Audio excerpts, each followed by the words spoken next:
어쨌든 제가 원고 관련된 거는 저희들이 기존에 가지고 있던 게 있기 때문에 지금 바로 정리가 가능했고, 그래서 우리 시험이 남은 이제 한 달 정도 남짓한 기간 동안 헌법 과목을 정리를 해야 되는데, 일단 출제자들도 지금 이번에 시험 공지한 거 보면은 양심이 없어요. 왜냐면 이렇게 갑자기 바꾼 거니까. 그런데 이제 그 양심이 오는 와중에도 현실적으로 수험생들이 이 과목에 대해서 변별력을 가질 수 있을 정도 출제를 해야 돼요. 자, 변별력을 갖는 출제라는 것은 너무 어려워도 안 되고 너무 쉬워도 안 돼요. 너무 쉬우면 누구나 다 맞추니까 변별력이 없어요. 저는 이번에 이제 경화학 과목이 빠진 것에 대해서 좀 납득하기 어려운데, 자, 어떤 시험의 수험 과목에는 그 선발하려고 하는 대상들이 갖추고 있어야 될 필요한 지식을 테스트 대상으로 해야 되는데, 여러분들에게 경화학 과목은 그 측정이 필요한 지식의 범주에 속해요. 근데 빠졌어요.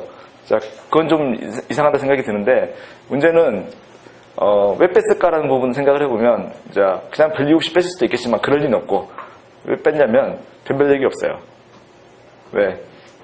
어렵게 내기도 어렵고, 자, 계속 기본적인 문제를 체크했는데 워낙 학생들이 우수하다 보니까 경화학은 다 맞추다시피 하는 쪽으로, 그리고 특히 우리 학원을 거쳐가신 분들은 경화학은 뭐 그냥 다 맞는 거지 뭐, 이렇게 진행이 되다 보니까 출제자 입장에서는 경화학 과목 자체는 변별력이 별로 없다라는 생각을 할 수도 있죠. 그래서 만약에 빠졌다라면 변별력 문제의 가능성이 커요. 자, 그러면 측정할 필요가 없는 지식이라고 생각하지는 않았을 거란 말이에요.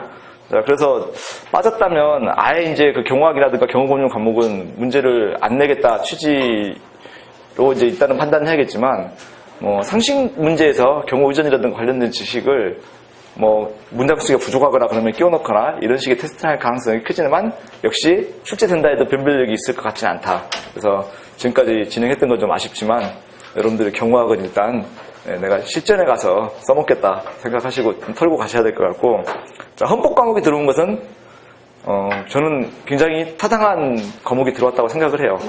저희가 기존에 이제 여러분들 앞에 드렸던 그 법학 교재에도 뒷부분에 붙어있는 헌법 조문을 제가 법학 이론 관련된 부분, 기본 지식 관련된 부분 정리 끝난 다음에 헌법 조문을 위주로 헌법을 정리하겠다라고 말씀드렸듯이, 여러분들처럼 대통령의 경우기관, 그 다음에 국가 공무원, 이런 사람들은 헌법적인 지식이 측정 대상에 들어가는 게 정확히 맞아요.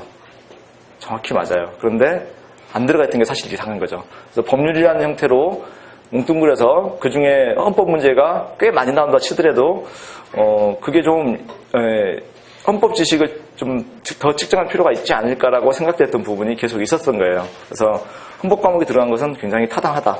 자, 이렇게 생각을 하는데, 자, 문제는 여러분들 이제 공부 범위예요. 헌법 과목은 다양한 수험 분야에서 시험 과목으로 채택이 돼 있어요. 그리고 저도 지금 여러분들한테 펼쳐진 이 교재, 지금까지 제가 헌법 강의 교재로 정리해본 것 중에 가장 얇은 교재예요. 네. 제가 헌법 강의로 관련된 교재, 제가 강의하는 교재가 한 700페이지 이하짜리가 없었어요, 지금까지. 네. 그리고 제가 읽으면서 공부했던 책 중에는 헌법 과목 그 교재가 2000페이지가 넘는 책도 있었어요.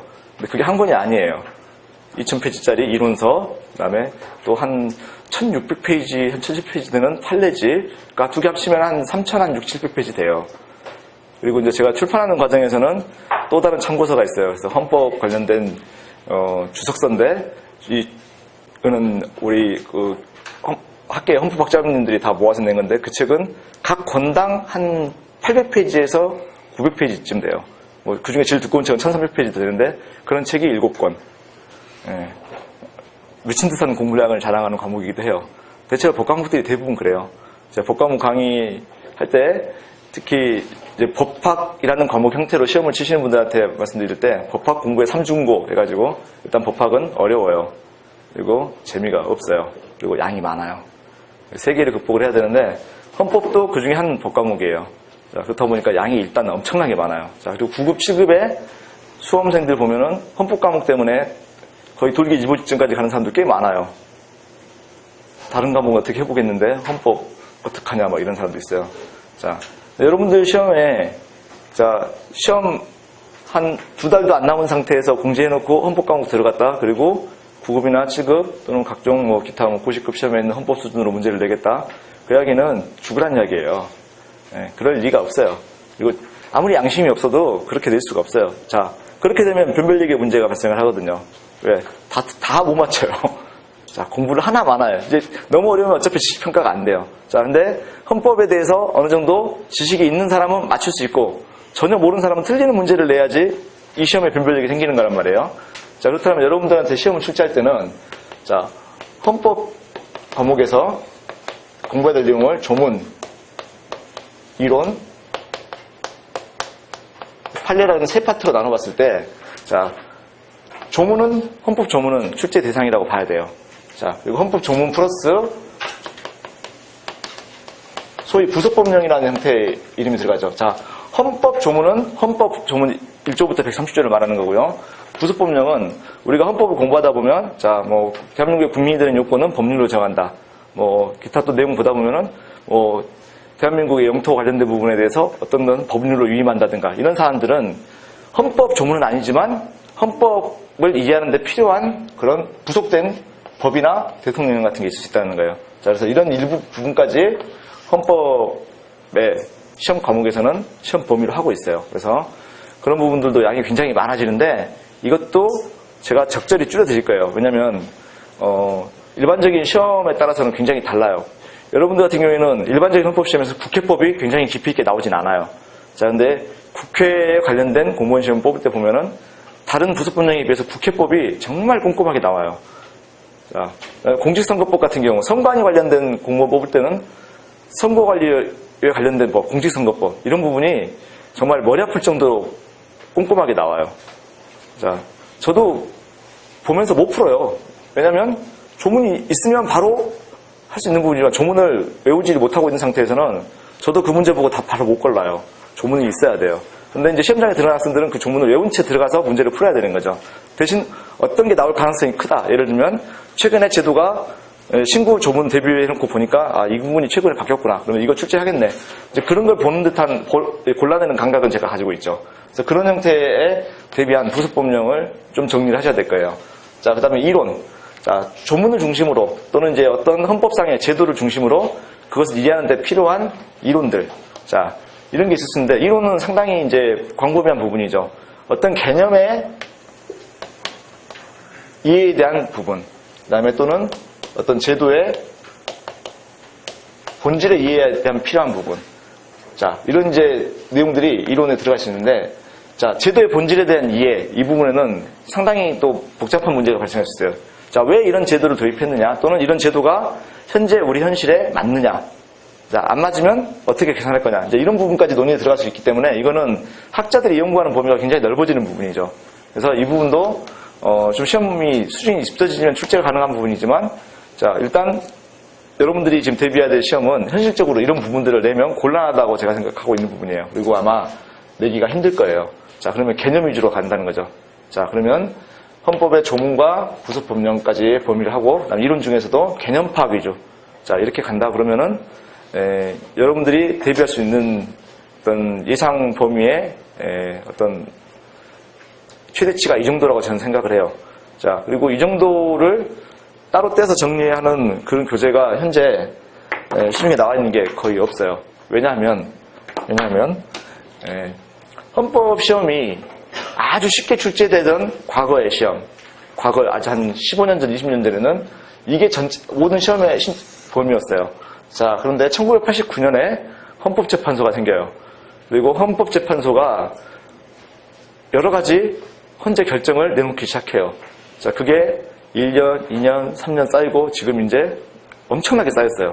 자, 그렇다 보니까 헌법재판소 결정문은 우리 헌법 조문이라든가 그다음에 부속법령이라든가 헌법 이론이라든가 이런 내용들이 그 헌재 결정 하나하나에 막 녹아 들어가면서 또는 새로운 어떤 견해를 추가시키면서 양이 엄청나게 늘어난 거예요. 자, 그래서 제가 대학 가서 처음에 시험 공부를 하던 90년대 초반만 해도 헌법 과목 시험 칠 때 헌재 판례는 그냥 양념처럼 조금씩 끼얹어 주는 거였어요. 그리고 나와도 뭐 그런 거 있었어? 뭐 그것까지 어떻게 공부해 우리가? 그거 틀려서 합격하는데 지장 없어. 이런 정도로밖에 안 나왔었어요. 그런데 지금은 주객이 전도됐어요. 대부분의 공무원 시험이라든가 이런 각종 90급 시험에서 학생들이 헌법 공부하는데 미쳐버리겠다는 부분은 판례예요. 양이 어마어마해요. 그리고 체계적으로 정리하기도 좀 어려워요. 매 건건이 또 사건이 가지는 의의가 다르기 때문에. 자, 그리고 이런 조문 이론에 대한 이해가 어느 정도 돼 있지 않으면은 읽어봤자 이해도 전혀 못해요. 자, 그러니까 과거에 공부하던 거에 비해서 거의 분량이 2배, 3배로 늘려버리게 만든 게 이 판례 부분이에요. 자, 그래서 헌법 공부할 때 어렵다고 하는 학생들은, 자, 조문 이론까지 공부할 때부터 어렵다 그러면은 공부 때려쳐야 돼요. 자, 근데 조문 이론까지는 그럭저럭 할만해요. 근데 판례에 들어가면서부터 조문 이론 공부할 때는 내가 뭔가 좀 아는 것 같고 내가 헌법에 대해서 지금 지식이 늘어나고 있다고 생각을 했는데 그걸 토대로 헌재 결정문을 혼자 공부할 수 있을 줄 알았는데 읽어보니까는 뭔 말인지 하나도 모르겠어요.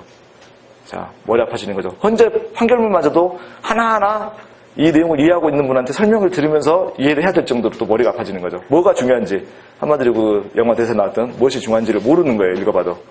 자, 그래서 여러분들에게 이 부분이 출제될 가능성이 저는 거의 제로라고 생각을 해요. 물론 전혀 출제되지 않는 건 아니고 이른바 리딩 판례라는 게 있어요.